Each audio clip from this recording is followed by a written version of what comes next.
Haleluya. Kisah 14 ayat 22. Di tempat itu mereka menguatkan hati murid-murid itu dan menasehati mereka supaya mereka bertekun di dalam iman dan mengatakan bahwa untuk masuk ke dalam kerajaan Allah kita harus mengalami banyak sengsara. Jadi jangan takut Bapak Ibu Saudara, banyak sengsara berarti banyak upah, banyak mahkota. Roma 8 ayat 18 jelas mengatakan, sebab aku yakin bahwa penderitaan zaman sekarang ini tidak dapat dibandingkan dengan kemuliaan yang akan dinyatakan kepada kita. Jadi kalau anak-anak muda mendapatkan sengsara karena ikut Yesus di sekolah mereka atau di perkuliahan mereka, jangan takut, ada kemuliaan kekal yang menanti. Demikian orang tua di tempat pekerjaan saudara. Nah, kalau semua menipu, semua korupsi, saudara sendiri tidak mau korupsi berjemaah, karena itu saudara dibully, karena itu saudara dikucilkan, jangan takut, ada kemuliaan kekal yang menanti saudara. Demikian kalau saudara bersaksi menginjil, lalu saudara diludahi, saudara ditempeleng, saudara diusir, maka saudara yang dikatakan sesat, jangan takut, ada kemuliaan kekal yang menanti saudara. Masa menyerah, nggak akan bisa dia selamat, nggak sanggup aku kalau begini menginjil. Tetap punya iman, iman yang tekun. Dalam 2 Korintus 4 ayat 17 di sini dikatakan, sebab penderitaan ringan yang sekarang ini mengerjakan bagi kami kemuliaan kekal yang melebihi segala-galanya, jauh lebih besar daripada penderitaan kami. Tahukah saudara siapa yang menulis ini? Paulus. Dan tahukah saudara penderitaan dialami Paulus dengan akal waras itu tidak ringan, tetapi dikatakan olehnya penderitaan ringan. Kenapa? Karena dia membandingkan itu kepada upah yang kekal.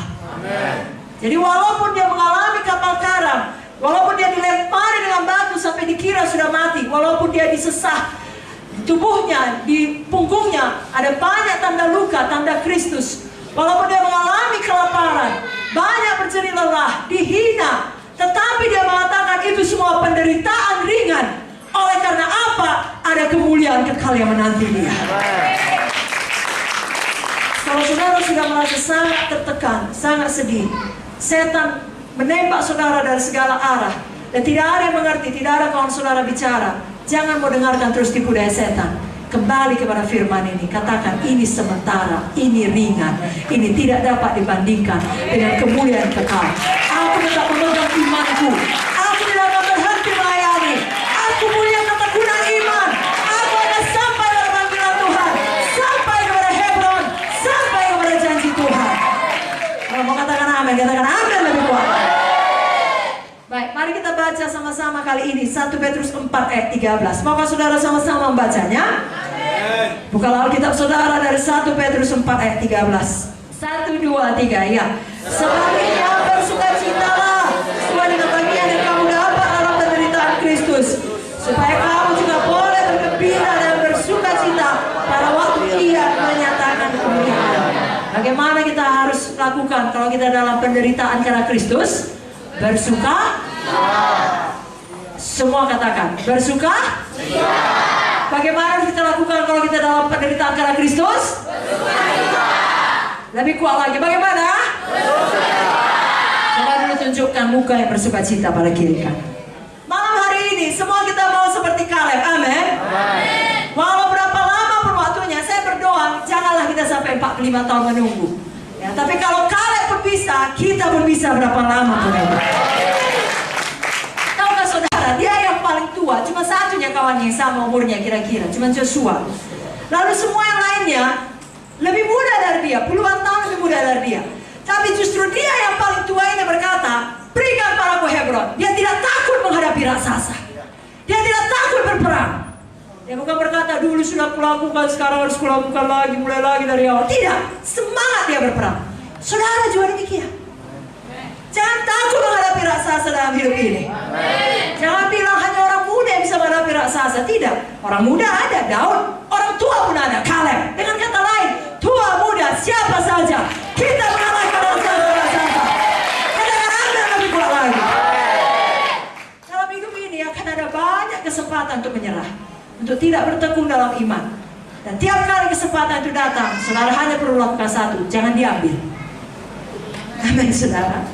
Bapak Ibu Munte ini sejak memulai sidang Tuan GKI, tadi sekelumit saja sudah dikatakan memperoleh izin pun sangat sulit saudara. Tapi saudara tahu, seiring perjalanan membangun gereja kemenangan iman Indonesia ini, ada banyak kesempatan untuk berhenti. Kenapa? Karena ada banyak pengkhianatan. Ya, ada banyak sekali tantangan, baik dari sesama orang yang mengatakan dirinya anak Tuhan, ataupun dari luar lingkup orang-orang percaya, dari dalam gereja, dari luar gereja, dari mana-mana. Ada banyak pengkhianatan, ada banyak fitnah. Bapak Mute dan Ibu Mute sama-sama dengan kami mengalami peristiwa pemboman, ditembak saudaraku. Segala macam terjadi, bisa menyerah tapi tidak mau menyerah. Tetap bertekun dalam iman. Sudah segala macam dibilang tentang Bapak Mute atau Ibu Mute, tapi apa yang dilakukan oleh keduanya? Tetap tekun di dalam iman, tetap kerjakan panggilan Tuhan. Yang dilakukan Bapak Mute sampai dia pulang ke surga, itu yang dilakukan Ibu Mute sampai hari ini, dan saya percaya sampai Yesus datang, itu juga yang kita lakukan. Kalau katakan amin lebih bersemangat. Ibrani 10 ayat 38-39, kita baca lagi ayat ini sama-sama. Oke, 35 kata Ibu Munti, dari 35, 1, 2, 3, ya. Sebab itu janganlah kamu melepaskan kepercayaanmu, karena besar upaya menantinya. Sebab kamu memerlukan ketekunan, sebab bukan kehendak Allah kamu memperoleh apa yang dijanjikan itu. Sebab sedikit, bahkan sangat sedikit waktu lagi, dan Ia yang akan datang sudah akan ada tanpa menangguhkan kedatangannya.